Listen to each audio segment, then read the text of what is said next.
We often talk about power, but does it change a person? Exactly.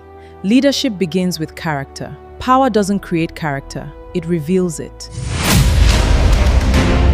Leadership is not only about what you can achieve, it is also about what your past says about the character of the person holding power. If character is the foundation of leadership, how should Nigerians judge the character of the people asking them to trust their future? We should examine their records, not just their speeches, popularity, or political promises. Let's take a look at the president. What should Nigerians understand about the controversy surrounding his U.S. forfeiture case? In 1993, a U.S. civil forfeiture case resulted in $460,000 in funds in account being forfeited. Complaint alleged that the funds represented proceeds connected to narcotics trafficking and money laundering.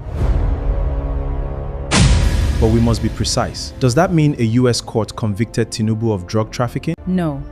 The forfeiture proceeding itself was a civil matter.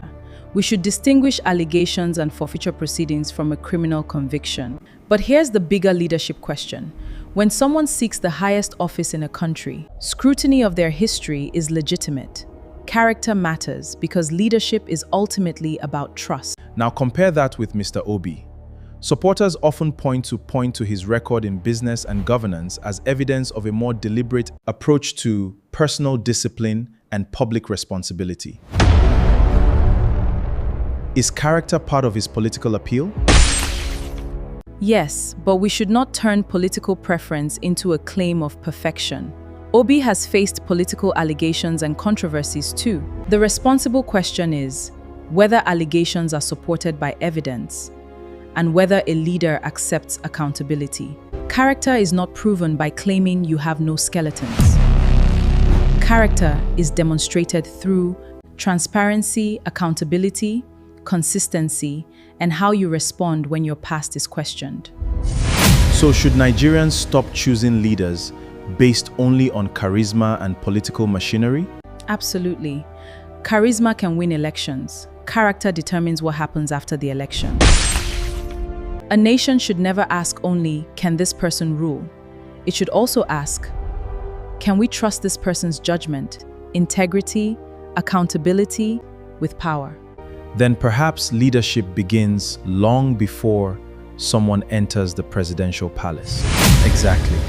Leadership begins with character. Power doesn't create character, it reveals it. When you choose the person who will lead millions, should you examine only their promises? Or should you examine the character they built before they ever received the power? The strongest angle is not Tinubu is a drug trafficker and Obi has no skeletons. Before you give someone enormous power, examine the history, character, accountability, and unresolved controversies surrounding every candidate, not just the person you dislike. Thanks for your contribution. Thank you too for having me.